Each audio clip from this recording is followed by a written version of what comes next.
Hello students and friends, welcome back to the series of video classes for the subject of science for the students of CBSE class 10th. And today we are going to start the second unit, which is the unit of biology part of our science subject. Okay, so beta second unit हमारे syllabus में biology के लिए बनी हुई है और इस unit का वेटेज भी आपको पता होना चाहिए कि कितना हो। Second unit is basically biology in our science syllabus. Okay, और ये सेकेंड यूनिट का वेटेज अप्रोक्सीमेटली 23 मार्क्स का होता है हमारे 80 मार्क्स के थ्योरेटिकल पेपर में। बेटा हमारा साइंस का एग्जाम, थ्योरी का जो एग्जाम होता है वो आपको याद रहना चाहिए कि वो 80 मार्क्स का होता है। तो 80 मार्क्स में से 23 मार्क्स का ये सेकेंड यूनिट होता है जो एनसीईआरटी बुक में हमारे 4 चैप्टर्स में डिवाइडेड है। And the first of those chapters is chapter 6, which we are going to start today. Chapter 6 is life processes. Chapter 6 का नाम है life processes. Okay? तो बायोलॉजी का पहला चैप्टर कौन सा है बच्चों? Life processes. लेकिन लाइफ प्रोसेसेस स्टार्ट करने से पहले हमें पता करना होगा कि व्हाट इज बायोलॉजी। बायोलॉजी क्या है? Biology is a branch of science, this we all know. लेकिन हम बायोलॉजी में क्या पढ़ते हैं? सिंपली अगर हम बोले कि biology is that branch of science in which we study life and living organisms. ये वो साइंस की ब्रांच है जिसमें हम लाइफ के बारे में पढ़ते हैं और लिविंग ऑर्गेनिजम्स के बारे में पढ़ते हैं। वो प्लांट्स हो, एनिमल्स हो, इंसेक्ट्स हो या कोई भी लिविंग ऑर्गेनिजम्स हो, उनके बारे में, उनकी लाइफ के बारे में अगर आप पढ़ रहे हैं तो इसका मतलब we are studying biology. Okay, तो बायोलॉजी में हमारा 10th क्लास का first chapter life processes. Life processes as the name suggest, इस नाम से ही हमें पता चल रहा है कि लाइफ प्रोसेसेस का क्या मीनिंग हो सकता है। ये कुछ ऐसे प्रोसेस हैं जिनके बिना हमारी लाइफ एग्जिस्ट नहीं कर सकती।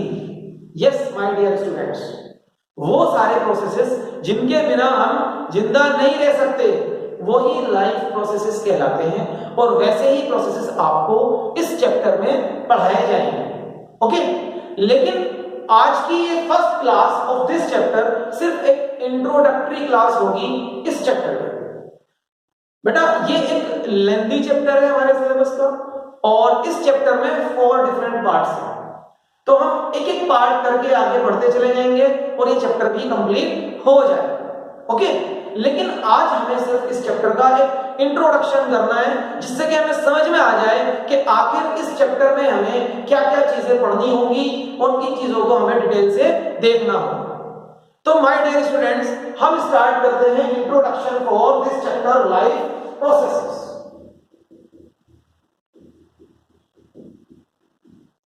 तो ये तो मैंने आपको बता ही दिया कि लाइफ प्रोसेस क्या होते हैं।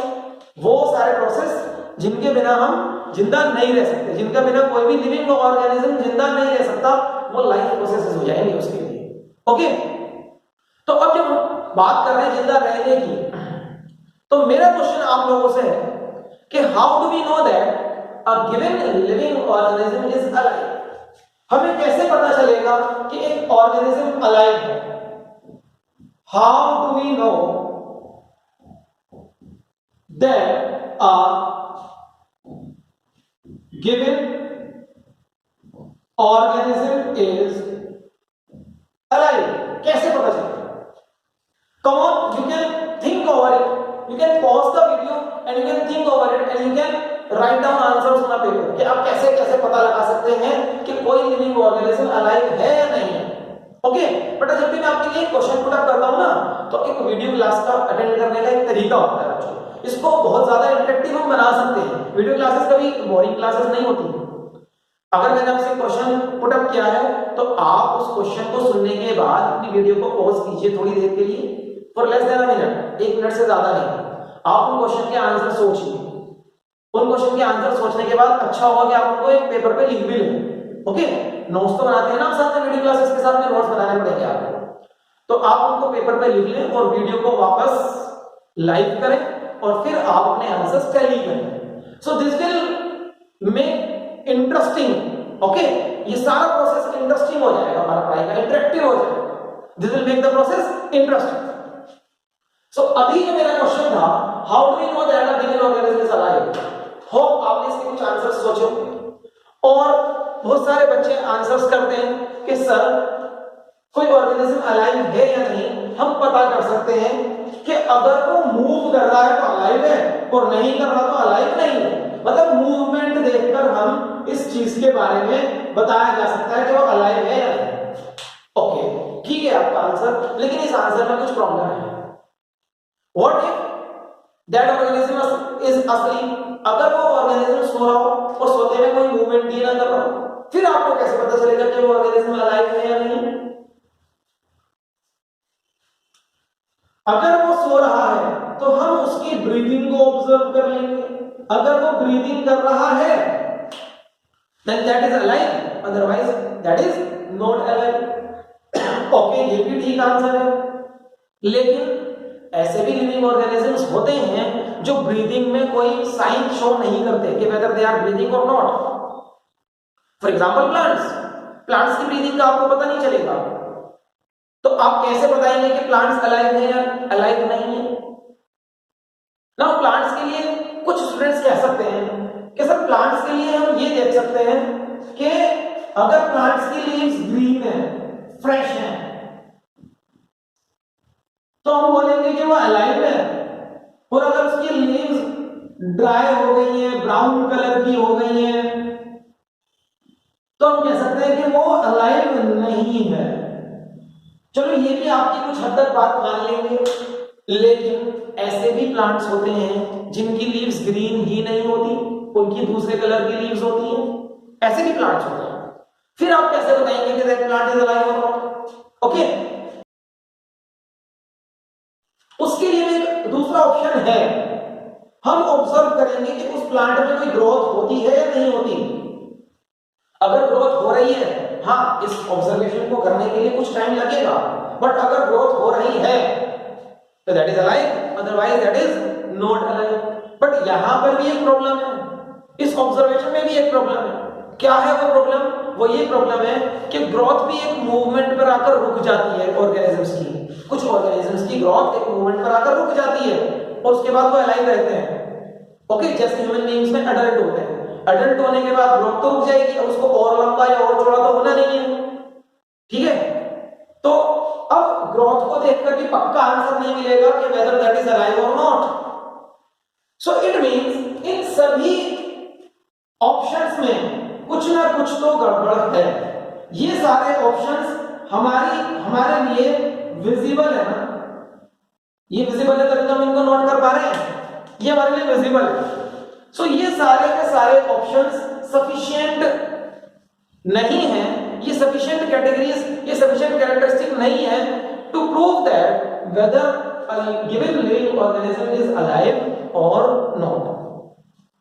अब आपको पक्के तरीके से कैसे बताना आना चाहिए कि वो लिविंग ऑर्गेनिज्म अलाइव है या नहीं, मतलब बिल्कुल पक्का हो जाए कि इस चीज को अगर हमने नोट कर लिया तो इसका मतलब वो लिविंग ऑर्गेनिज्म अलाइव होगा ही होगा। वो ऑब्जर्वेशन कौन सा ऑब्जर्वेशन है? वो ऑब्जर्वेशन है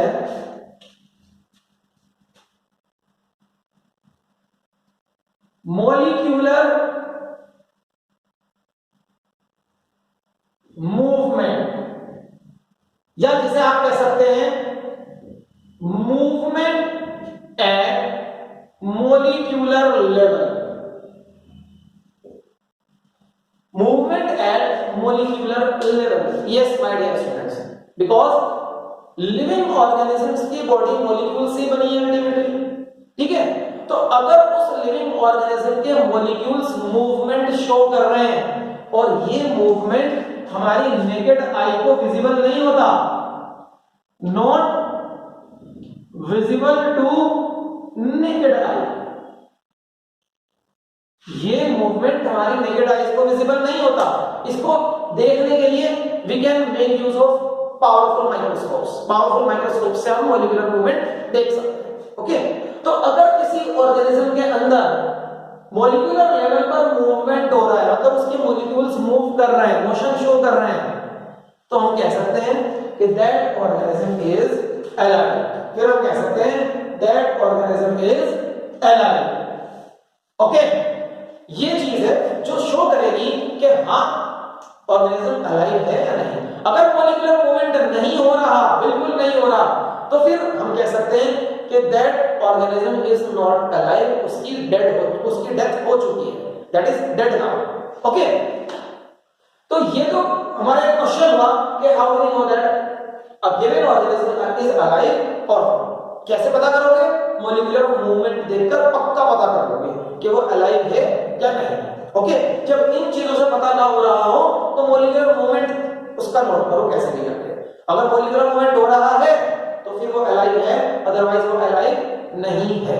ये चीज हमें याद रखनी होगी।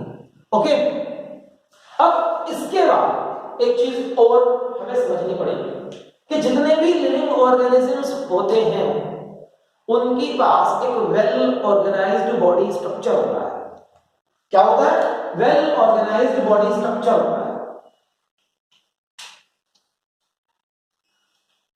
तो ये चीज मैं यहां पर मेंशन कर देता हूं।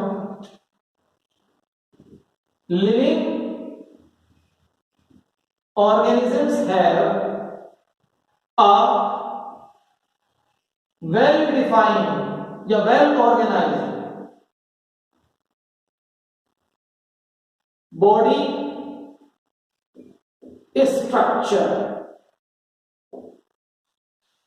and this body structure is in the form of tissues and cells, और अल्टीमेटली किससे मिलकर बने हैं? From molecules, they are made from molecules। ये molecules से ही तो बने होते हैं सब, tissues and cells, they are made from molecules। तो इस चीज को आपको समझना होगा कि कोई भी लिविंग ऑर्गेनिज्म होगा उसके पास एक well defined well organised body structure होता है, और वो body structure in the form of tissues and cells होता है, और वो tissues and cells ultimately molecules से ही बने होते हैं। ओके, अब इस वेल ऑर्गेनाइज्ड बॉडी स्ट्रक्चर के साथ एक प्रॉब्लम है। क्या प्रॉब्लम है? कि ये वेल ऑर्गेनाइज्ड बॉडी स्ट्रक्चर हमारे एनवायरनमेंट जो हमसे बाहर है उस एनवायरनमेंट के डायरेक्ट कांटेक्ट में होता है। क्या होता है बेटा? ये well defined body structure environment के डायरेक्ट कांटेक्ट में होता है।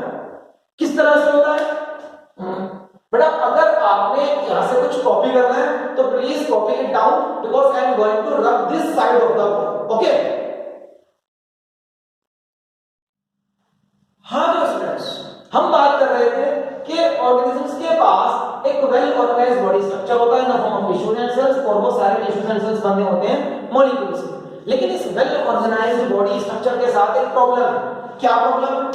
चलो हम एक वेल ऑर्गेनाइज्ड बॉडी स्ट्रक्चर का एग्जांपल ह्यूमन बीइंग्स अपने आप को खुद को ले लेते हैं कि ह्यूमन बीइंग्स हैं, वेल डिफाइंड बॉडी स्ट्रक्चर है, वेल डिफाइंड बॉडी स्ट्रक्चर हो गया। Okay, well defined body structure. अब इस वेल डिफाइंड बॉडी स्ट्रक्चर के साथ एक प्रॉब्लम है। क्या प्रॉब्लम है? कि ये वेल डिफाइंड बॉडी स्ट्रक्चर बाहर जो एनवायरनमेंट है उसके डायरेक्ट कांटेक्ट में होता है, एनवायरनमेंट के डायरेक्ट कांटेक्ट में होता है। ओके, अब एनवायरनमेंट में अगर कोई चेंजेस होते हैं तो उन चेंजेस की वजह से, due to the changes in the environment, breaking down of this well organised body structure takes place. इस वेल ऑर्गेनाइज्ड बॉडी स्ट्रक्चर का ब्रेक डाउन होता है। ब्रेकिंग डाउन मतलब इसके अंदर टूट फूट होती है कुछ, ठीक है? ब्रेकिंग डाउन का मतलब ये होता है जैसे कोई भी मशीन होती है ना, जब आप उस मशीन को यूज करते हैं तो उस मशीन के अंदर वियर एंड टियर होता है, टूट फूट होती है, तो वैसे ही यहां पर कोई वियर एंड टियर्स होते हैं। ओके, तो अगर ये ब्रेकिंग डाउन कंटिन्यू रहेगी then that organism will not be able to live anymore. If this breaking down continues, then the organism will not be able to be alive anymore. तो अगर उस organism को जिंदा रहना है, जिंदा बना रहना है, तो क्या करना पड़ेगा उसे इस ब्रेकिंग डाउन वाले प्रोसेस को कॉम्बैट करना होगा, उसके अगेंस्ट कुछ करना होगा। कि ब्रेकिंग डाउन या तो रुक जाए या जो ब्रेकिंग डाउन से नुकसान होता है उस नुकसान को पूरा किया जा सके। मतलब उसके अंदर कुछ मेंटेनेंस फंक्शंस चलने चाहिए, रिपेयर एंड मेंटेनेंस होनी चाहिए उसके अंदर, ठीक है। अब वो रिपेयर एंड मेंटेनेंस कहां होती है, कैसे होती है? रिपेयर एंड मेंटेनेंस करने के लिए, क्योंकि वो well organised body structure ultimately molecules से मिलकर बना है, मॉलिक्यूल्स मूव करते हैं, they move, they show movement, यही मॉलिक्यूलर मूवमेंट वो है। ओके, क्यों करते हैं ये मूव? ये मूव करते हैं to maintain and to repair the body. क्यों चाहिए मेंटेनेंस एंड रिपेयरिंग? क्योंकि उस बॉडी का, उस वेल ऑर्गेनाइज्ड बॉडी स्ट्रक्चर का क्या हो रहा है, ब्रेकिंग डाउन हो रहा है due to the changes in the environment. Environment के अंदर जो चेंजेस हो रहे हैं, एनवायरनमेंट जो है हमारा वो चेंजिंग है, वो कभी एक जैसा नहीं रहता। कभी उसके अंदर टेम्परेचर ज्यादा हो जाता है, कभी टेम्परेचर कम हो जाता है, कभी उसमें स्ट्रॉन्ग विंड्स आ जाते हैं तो कभी ड्राई एयर आ जाती है। ओके, तो ये एनवायरनमेंट एक चेंजिंग एनवायरनमेंट है। दूसरे फैक्टर्स भी इसमें बहुत सारे होते हैं, there are so many factors जो इस एनवायरनमेंट को लगातार चेंज कर रहे होते हैं, ठीक। तो उसकी वजह से यहाँ पर ब्रेक डाउन होता है। ब्रेक डाउन को अगर रोकना है या ब्रेक डाउन के अगेंस्ट कुछ करना है जिंदा बने रहने के लिए, वो है repair and maintenance of the body. और वो क्यों होगी और वो कैसे होगी? क्योंकि हमारी बॉडी मिलकर बनी है मॉलिक्यूल्स से, तो इन मॉलिक्यूल्स को मूव करना होगा अगर रिपेयर और मेंटेनेंस करना है, ठीक है। दैट इज व्हाई ये मॉलिक्यूलर मूवमेंट हमारी बॉडी के अंदर हो रहा होता है। मॉलिक्यूलर मूवमेंट क्यों होता है? To carry out repair and maintenance functions inside our body so that we may या सो दैट एनी ऑर्गेनिज्म में रिमेन अलाइव। ओके, सो यहां तक चीजें आपके समझ में आ रही हैं कि इस चैप्टर की क्या थीम चलने वाली है। ओके, अब ये जो प्रोसेसेस हो रहे हैं for the maintenance, the processes which are occurring for the maintenance of our body structure, these processes are known as life processes। ये क्यों हो रहे हैं? लाइफ को सस्टेन करने के लिए हो रहे हैं, मतलब ऑर्गेनिज्म जिंदा बचा रहे किस लिए हो रहे हैं? अगर ये जिंदा बचा रहने के लिए प्रोसेसेस हो रहे हैं तो यही क्या होंगे? यही लाइफ प्रोसेसेस होते हैं। Okay, so the processes, the maintenance, the repairing processes which are occurring inside our body to sustain life are known as life processes। यही बेटा हमारे लाइफ प्रोसेसेस होते हैं। ओके, अब ये लाइफ प्रोसेसेस क्या एक है या दो है या कितने हैं, ये आपको इस चैप्टर में धीरे धीरे सीखना है। ओके, अब कोई भी लाइफ प्रोसेस है, मान लो हमारी बॉडी के अंदर ये रिपेयरिंग होनी है, मेंटेनेंस होना है। So for this repair and maintenance, for this repair and maintenance we require या our body require या body of the organism require, body of organism require energy। ये इंपॉर्टेंट है, body of the organism require energy. अब life processes है, मतलब maintenance process है, वो ऐसे तो हो ही नहीं जाएगा, उसको करने के लिए कहीं ना कहीं से तो एनर्जी आनी होगी। ओके, यहां तक सारी थीम समझ में आई? देखो मैं 2 मिनट में आपको दोबारा से बता देता हूं।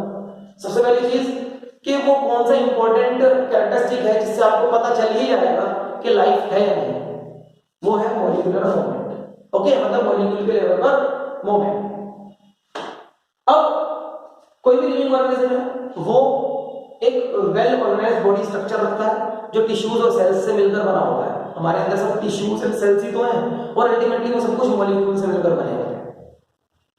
अब इस वेल ऑर्गेनाइज्ड बॉडी स्ट्रक्चर का चेंजिंग एनवायरनमेंट की वजह से ब्रेकिंग डाउन होता है, वियर एंड टियर होता है।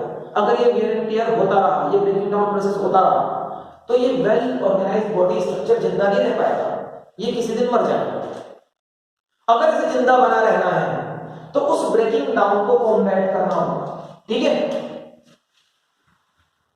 ब्रेकिंग डाउन तो हो ही रहा है, breaking down due to changing environment.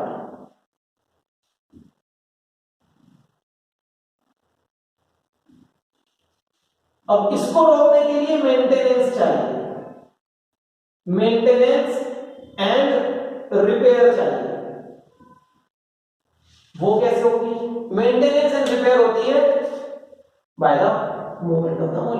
Molecules move कर रहे होते हैं मेंटेनेंस एंड रिपेयरिंग के लिए। दैट इज व्हाई ऑर्गेनिज्म के अंदर मॉलिक्यूलर मूवमेंट होता है। ओके, अब उसके बाद मेंटेनेंस और रिपेयर अगर होनी है तो उस बॉडी स्ट्रक्चर को एनर्जी चाहिए। ठीक है, that body structure requires energy. ये समझ में आया आपको? अब वो एनर्जी कहां से आएगी? दिस इज द क्वेश्चन कि how do that organism obtain that energy? Come on, how can you answer it? Pause the video, think for a while and come back. हाँ तो स्टूडेंट्स, आई वाज आस्किंग कि repair and maintenance processes के लिए, repair and maintenance process यही तो life process है, यही process life process है, क्योंकि without these organisms cannot remain alive. We require energy for repair and maintenance.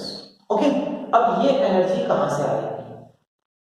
इस एनर्जी को लेने के लिए उस ऑर्गेनिज्म को, उस वेल ऑर्गेनाइज्ड बॉडी स्ट्रक्चर को बाहर एनवायरनमेंट से फूड लेना पड़ता है। In the form of food ये एनर्जी हमें मिलती है। क्यों खाते हैं हम खाना? जिससे कि हमें एनर्जी मिले रोजाना काम करने के लिए। आप 2 दिन खाना ना खाओ, आप दूसरे दिन के शाम को काम नहीं कर पाएंगे। ठीक है, आपके काम करने की हालत ही नहीं बचेगी। सो ये एनर्जी कहां से आती है? फूड से आती है। ओके, तो पहला इंपॉर्टेंट लाइफ प्रोसेस सुन लीजिए आप। पहला इंपॉर्टेंट लाइफ प्रोसेस क्या है? The process of obtaining food, because बिना फूड के कोई भी लिविंग ऑर्गेनिज्म जिंदा नहीं रह सकता। अल्टीमेटली उसकी डेथ हो जाएगी अगर वो कुछ दिन बिना फूड के रह ले या कुछ टाइम बिना फूड के रहेगा तो उसकी डेथ हो जाएगी, क्योंकि इसी फूड से बाद में एनर्जी मिलती है। ठीक है, फूड लेते ही एनर्जी नहीं मिलती हमको, लेकिन आप फूड लेते इसलिए है कि उस फूड से हमको बाद में एनर्जी मिल जाए। ठीक, सो the process of obtaining food is a very important life process and this process is known as nutrition. आपने फूड लिया बाहर से और उसको डाइजेस्ट भी करा, डाइजेस्ट करने तक ये पूरा प्रोसेस न्यूट्रिशन कहलाता है। Okay, so the process of obtaining food और उसको डाइजेस्ट भी करना है। Okay, that process is known as nutrition. क्यों लिया है ये food? So that we may have energy. अब इस सब का एग्जांपल भी हम ह्यूमन बीइंग के ऊपर ही कंसीडर करते चलेंगे। ठीक है ना? तो ह्यूमन बीइंग के ऊपर अगर हम एग्जांपल को कंसीडर कर लें तो यहां पर मैं वैसा ही स्केच बना लेता हूं जो पहले मैंने बनाया हुआ था। ह्यूमन बीइंग को कंसीडर करते हुए चलेंगे।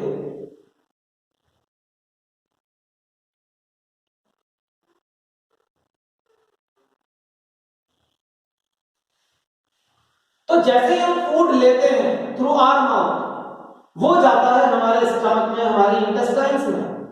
ओके, वहां पर जाकर वो डाइजेस्ट हो जाता है। ठीक, क्या वो फूड यहां से एनर्जी बनकर सब जगह खुद चला जाएगा? और उस फूड को एनर्जी में कैसे हम कन्वर्ट करेंगे? Another important process, the conversion of food into energy. ये कैसे पॉसिबल होता है? ये पॉसिबल होता है क्योंकि हम लोग रेस्पिरेशन करते हैं। Another important life process is the process of conversion of digested food, ये डाइजेस्ट कर लिया हमने फूड को, into energy। ये पूरा प्रोसेस एक्चुअली रेस्पिरेशन कहलाता है और इस प्रोसेस में एक चीज इन्वॉल्व होती है, द इनटेक ऑफ ऑक्सीजन। बिना ऑक्सीजन लिए ये प्रोसेस नहीं हो सकता। Involving intake of oxygen and giving out carbon dioxide. और कार्बन डाइऑक्साइड हमें बाहर छोड़नी होती है। मैक्सिमम लिविंग ऑर्गेनिजम्स यही कर रहे हैं। जो फूड वो लेते हैं उसको एनर्जी में कन्वर्ट करने के लिए उन्हें बाहर से ऑक्सीजन लेना पड़ता है और फिर कार्बन डाइऑक्साइड बदले में वो बाहर छोड़ देते हैं। ओके, ये पूरा प्रोसेस रेस्पिरेशन है। तो रेस्पिरेशन में क्या होता है? हम ऑक्सीजन लेते हैं थ्रू अनदर सिस्टम। वो ऑक्सीजन कहां जाती है? लंग्स में जाती है।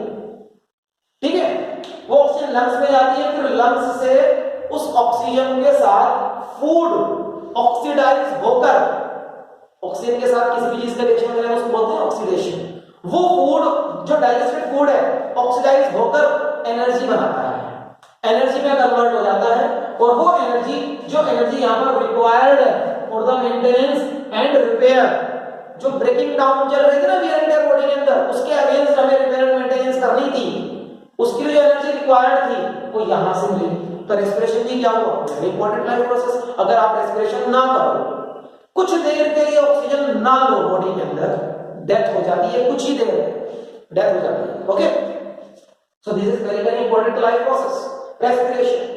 अब उसके बाद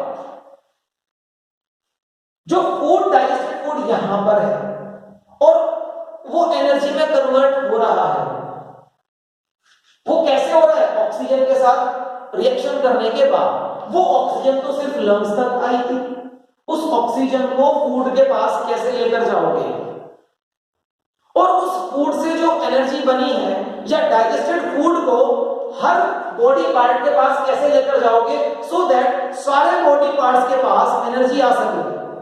डाइजेस्टेड फूड तो यही है ना इंटेस्टाइन के पास, उससे एनर्जी कहां कहां जानी है, ब्रेन पे भी जानी है, टॉस पर जानी है, हैंड्स फिंगर्स हर जगह जानी है।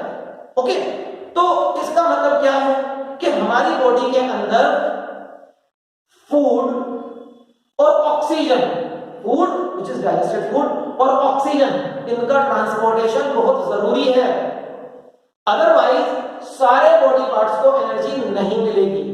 Again a very very important life process, the transportation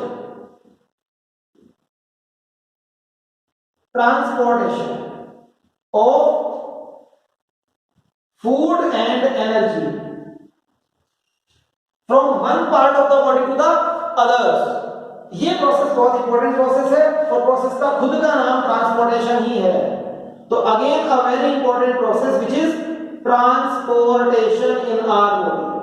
अब ये ट्रांसपोर्टेशन कौन करता है बॉडी के अंदर, बेटा जो हमारा ब्लड है ना, हमारा जो खून दौड़ रहा है हमारे बॉडी के अंदर, हमारे जिस्म के अंदर, वो ब्लड ही हमारा ट्रांसपोर्टेशन सिस्टम है। उसी के अंदर डाइजेस्टेड फूड एक पार्ट से दूसरे पार्ट तक जाता है, उसी के अंदर ऑक्सीजन लंग्स के डिफरेंट पार्ट्स तक पहुंचते हैं, और उसी के अंदर और दूसरे मटेरियल्स भी ट्रांसपोर्ट होते हैं। सिर्फ फूड एनर्जी नहीं, अदर मटेरियल्स भी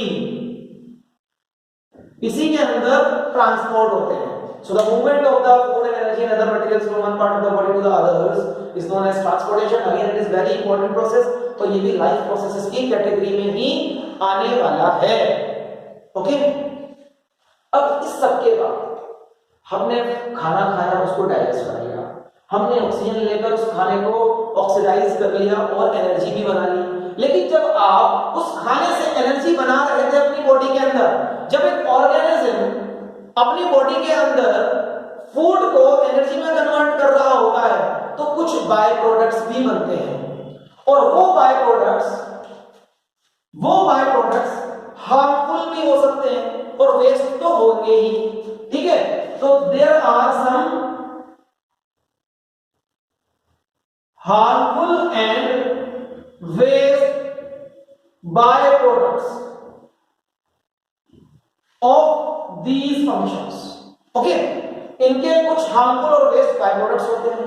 अब अगर वो हार्मफुल है, सो दे शुड बी, बल्कि they must be eliminated out from our body या from the body of the organism. जिस भी ऑर्गेनिज्म की हम बात कर रहे हैं, उस ऑर्गेनिज्म की बॉडी से उन हार्मफुल और वेस्ट प्रोडक्ट्स को बाहर निकालना होगा, अदरवाइज उसकी डेथ हो जाएगी उन हार्मफुल सब्सटेंसेस से। ये प्रोसेस जो हार्मफुल वेस्ट प्रोडक्ट्स को बाहर निकालने वाला प्रोसेस होता है, this process is known as excretion. Excretion process is again very important process without which an organism cannot remain alive. So this process is also a life process. Okay? और excretion भी कैसे होगा? Transportation की help से होगा। भाई आपने digested food का एनर्जी बना लिया, अब उस फूड से कुछ हार्मफुल सब्सटेंसेस बने होंगे, वो पूरे बॉडी से कलेक्ट करके हमारे एक्सक्रीटरी सिस्टम को ले जाकर कौन देगा, और एक्सक्रीटरी सिस्टम कहाँ होता है, दिस वी ऑल नो, हमारी किडनीज एक्सक्रीटरी सिस्टम का पार्ट होती है, ठीक है, और अल्टीमेटली यूरेथ्रा के through in the form of urine हमारा वेस्ट प्रोडक्ट बाहर आ जाता है। अगर वो अंदर रह जाता वो हमारे लिए हार्मफुल पॉइजन होता, जिससे हमारी डेथ हो जाती है। आपने सुना होगा किडनी फेलियर हो जाने से डेथ हो जाती है, क्योंकि किडनी फेलियर और the part of excretory system, उस सिस्टम का पार्ट है जिस सिस्टम से हार्मफुल सब्सटेंसेस बाहर जाते हैं। तो अगर किडनी फेल हो जाएगी दोनों, तो बॉडी की डेथ हो जाती है, मतलब ये वाला प्रोसेस उसका काम नहीं कर रहा था और डेथ हो गई। That is why this is life process, इसीलिए तो ये लाइफ प्रोसेस है बच्चों। ओके, सो इन ऑल हमने ये देखा कि यहां पर अगर हमें जिंदा बने रहना है तो कुछ ऐसे प्रोसेसेस हमारे बॉडी ऑर्गेनिज्म को करने होंगे जिनसे वो ब्रेक डाउन वाला जो सिस्टम था ना उसको कॉम्बैट किया जा सके, जो वियर एंड टियर होता है उसको कॉम्बैट किया जा सके, उसको वापस बॉडी को वापस बनाया जा सके, ठीक है। और उसको करने के लिए जो प्रोसेसेस हैं वही लाइफ प्रोसेसेस कहलाते हैं, और वो होता है with the help of energy. Energy चाहिए तुम्हें फूड से, दैट इज न्यूट्रिशन। वो फूड जब तक ऑक्सीजन से कंबाइन नहीं करेगा उससे एनर्जी नहीं बनेगी। ऑक्सीजन का लेना और उस ऑक्सीजन से फूड का ऑक्सीडेशन करा के एनर्जी में कन्वर्ट करना और कार्बन डाइऑक्साइड को अल्टीमेटली बाहर छोड़ देना इज रेस्पिरेशन। ओके, तो रेस्पिरेशन नहीं करेंगे मतलब ऑक्सीजन नहीं लेंगे तो डेथ। उसके बाद इन प्रोसेस में कुछ वेस्ट और हार्मफुल सब्सटेंसेस बनते हैं, अगर वो बॉडी के अंदर इकट्ठा हो गए तो अगेन डेथ। वो पॉइजन की तरह काम करते हैं बॉडी के अंदर, उनसे डेथ हो जाती है। Then that organism cannot remain alive. Okay, तो हमें उनको भी बाहर करना है। उनको बाहर करने के लिए जो सिस्टम बना है वो एक्सक्रीटरी सिस्टम है। एक्सक्रीशन एक प्रोसेस है जो हार्मफुल सब्सटेंसेस को बाहर करता है। लेकिन इन सब चीजों को एक जगह से दूसरी जगह जब तक नहीं लेकर जाओगे तो कुछ नहीं होने वाला। फॉर एग्जाम्पल, तुमने खाना खा लिया, वो स्टमक में आ गया, ठीक है, खाना खाया आपने मुंह से और वो फूड पाइप के थ्रू स्टमक में आ गया, डाइजेस्ट भी कर लिया इंटेस्टाइन से, अब वहीं पड़ा रहेगा डाइजेस्ट फूड, तो बेकार है। जब तक उस डाइजेस्टेड फूड को एनर्जी में कन्वर्ट नहीं करोगे तो बेकार है, ठीक है ना। उसके लिए क्या करना होता है, उसके लिए रेस्पिरेशन होता है। हमने अपने नोज वगैरह से ऑक्सीजन ले लिया, अब ऑक्सीजन कहां तक आ गया, लंग्स तक आ गया, दोनों लंग्स में ऑक्सीजन आ गया, लंग्स तक आ गया, ठीक है। अब आगे, अरे डाइजेस्टेड फूड को लंग्स के ऑक्सीजन के साथ जब तक नहीं मिलाओगे तो ऑक्सीडेशन नहीं होगा, रेस्पिरेशन का जो काम है वो पूरा नहीं होगा, एनर्जी में कन्वर्ट नहीं होगा डाइजेस्टेड फूड। तो इसका मतलब ये हुआ कुछ ऐसा सिस्टम चाहिए जो यहां से ऑक्सीजन, कहां से, लंग्स से, और इंटेस्टाइन से डाइजेस्टेड फूड को इकट्ठा ले जाकर मिला दे। वो कौन करता है, वो हमारा खून करता है, हमारा ब्लड हमारा ट्रांसपोर्टेशन सिस्टम है। वो ब्लड यहां से डाइजेस्टेड फूड को बॉडी के सारे पार्ट्स तक लेकर जाएगा। वही ब्लड लंग्स से ऑक्सीजन को बॉडी के सारे पार्ट्स तक लेकर जाएगा, और फिर बॉडी के हर पार्ट में, मतलब हर सेल में क्या काम होता है, ऑक्सीडेशन ऑफ फूड होता है टू कन्वर्ट इनटू एनर्जी। जब वो फूड एनर्जी बना रहा होता है तो कार्बन डाइऑक्साइड बनता है, वो वापस वही ब्लड उसको लंग्स तक लाके देगा और लंग्स से, नोज से बाहर कार्बन डाइऑक्साइड वाली आ जाती है। तो क्या काम कर रहा है, ट्रांसपोर्टेशन का काम कर रहा है। और इसी प्रोसेस में जो हार्मफुल सब्सटेंसेस हर सेल में बने वो हार्मफुल सब्सटेंसेस, हर सेल से उन हार्मफुल सब्सटेंसेस को निकालकर बॉडी से बाहर लाने का काम भी पहले ब्लड करता है। ब्लड को हार्मफुल सब्सटेंसेस इकट्ठा करेगा और उन सब हार्मफुल सब्सटेंसेस को किडनी के पास, किडनी तक लाएगा, किडनी उन हार्मफुल सब्सटेंसेस को through the urethra in the form of urine body से बाहर कर देते हैं। इस प्रोसेस को एक्सक्रीशन बोलते हैं। ओके, इन ऑल ये चारों processes, nutrition, respiration, transportation and excretion, are known as life processes, without which we cannot remain alive, या without which any organism cannot remain alive।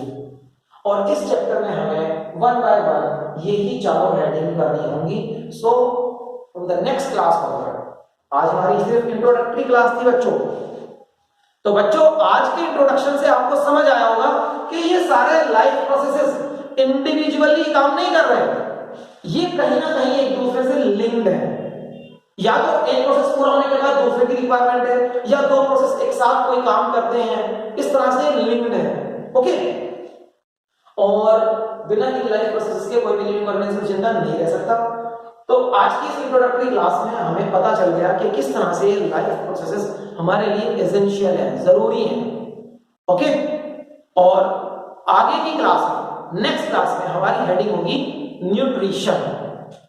So my dear students, that's all for the lecture today and hope आपको ये आज की class की theme समझ आई होगी और ये भी समझ आ गया होगा कि अब आगे इस चैप्टर में किस तरह की स्टडीज होनी है। So that's all for today and wish to see you in the next class. Till then, bye bye.